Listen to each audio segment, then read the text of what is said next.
Hi everyone, and welcome back to Living Inspired with Autism. I'm Antoinette. I'm a life coach for parents of autistic children. I'm also a mom to my own beautiful son, Max, who's 10 years old. I'm a wife and a business owner, and of course, someone who has done a lot of work untangling myself from other people's opinions. And I thought, what a better time to talk about this than now, because we're heading into the holidays, family gatherings, school events, social pressures, comments from people who mean well but have no idea what it's like to raise a neurodivergent child, and the silent expectation that we keep everyone else comfortable. So today, we are going to talk about other people's opinions, why we spend so much time trying to manage them, why it is so exhausting, and how freeing it can be to finally step out of that role. So let's dive in.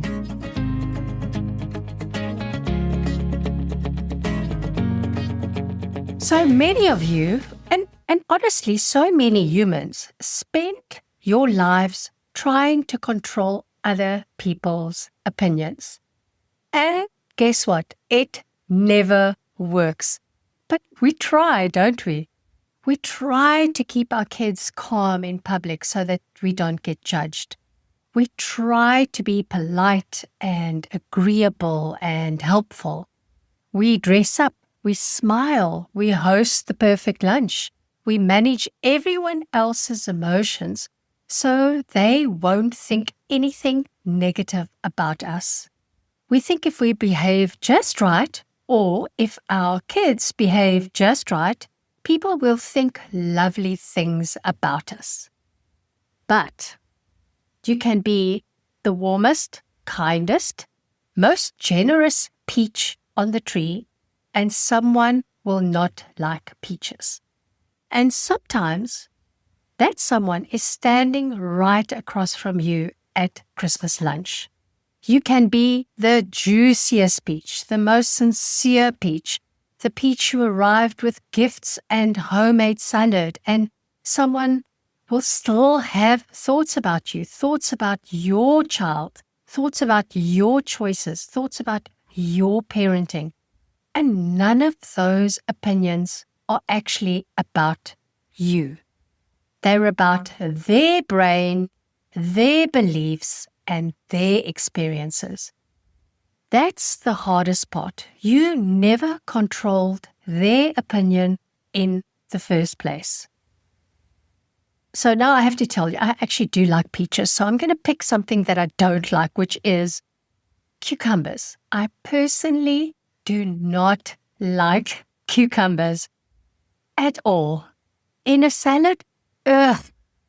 Put it on a sandwich, even worse. No, thank you. It doesn't matter how great the cucumber is. It doesn't matter if it's organic or freshly picked or resting in the moonlight. I still don't like it. And the cucumber could try everything. It could present itself beautifully. It could be absolutely perfect, and I will still choose something else. Now, imagine you're the cucumber. Imagine trying your whole life to convince someone like me to love cucumbers. That's exhausting, right?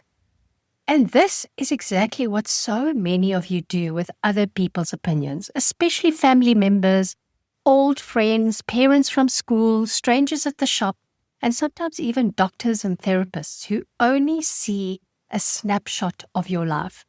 You're constantly trying to earn their approval, but you're not meant to. It's not your job. And you're not a cucumber salesperson trying to convert the cucumber haters. So let's be real here. When you are parenting an autistic child, you automatically enter a world where people feel entitled to have opinions about how your child should behave, what you should be doing, what therapist you should be choosing, whether they think you're handling things correctly, why your child is not like their cousin's friend's kid who is also autistic, and all the uninvited commentary that makes you want to scream into a pillow. And I'm not kidding you. A couple of days ago, somebody said, "Have you tried vitamin A? Because they have made remarkable progress, autistic kids." And I just put my head in my hands. People think they know better about your life. And because you love your child so fiercely, you try to soften the world around them. You try to prevent misunderstandings, and you try to avoid judgment. And then you exhaust yourself managing faces, moods, expectations, all the things. So today, I want to give you a gift, the permission to stop. This thought was one of the things that changed a lot in my life. People are allowed to be wrong about me. Let me repeat that.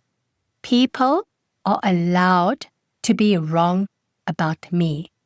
And I want you to breathe that in for a moment. Because people will be wrong about you. People will be wrong about your child. People will be wrong about your parenting. People will be wrong about autism. People will be wrong about what your family needs. And that has nothing to do with your worth, your effort, your love, or your intentions. People will interpret your life through their lens, not the truth, not your journey, and not your child's reality, just their lens.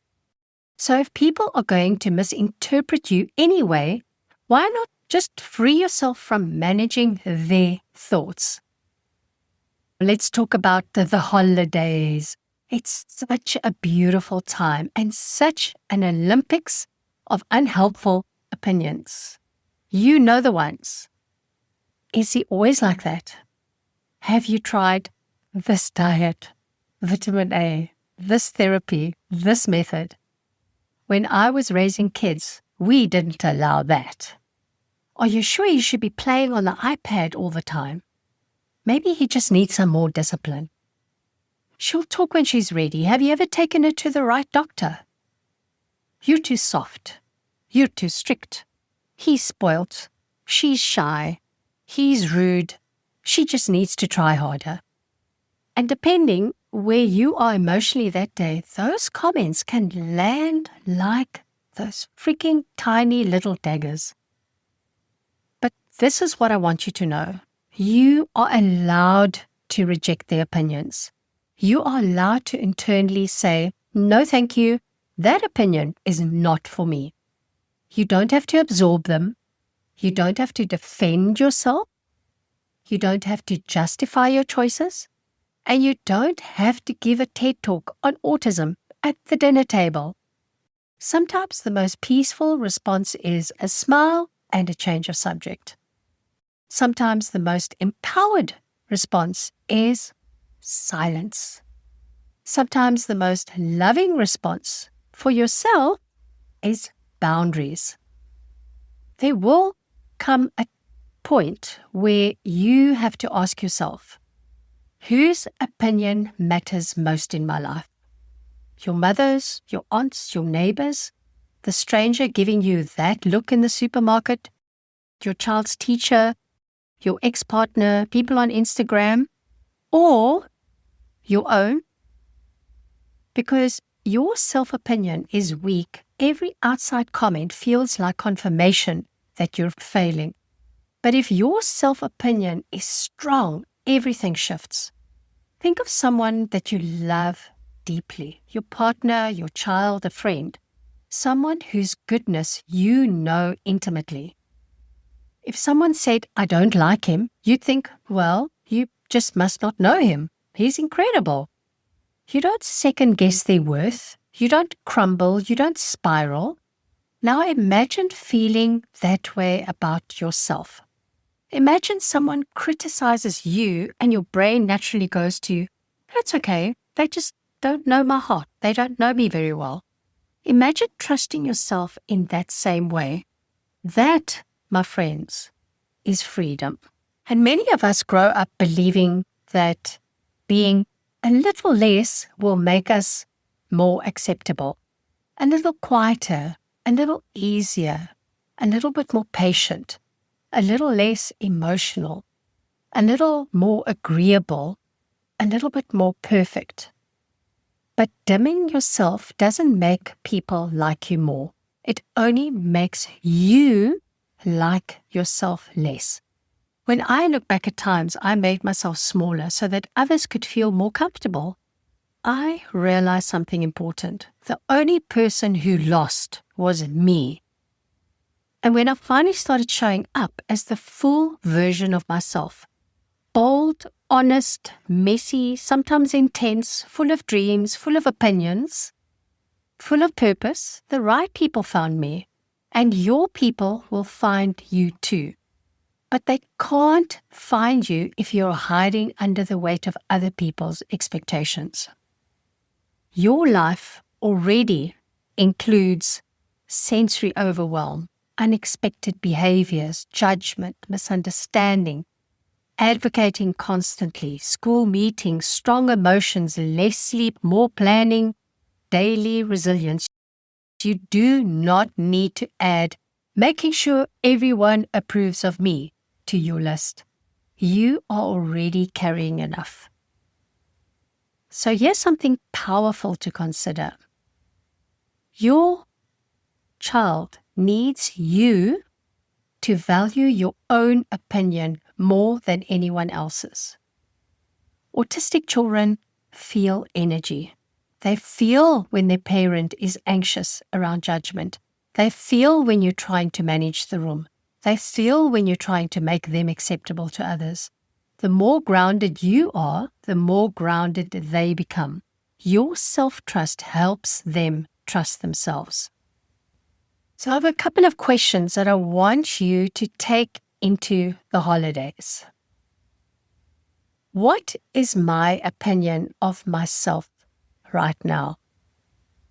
If I fully backed myself, how would I show up?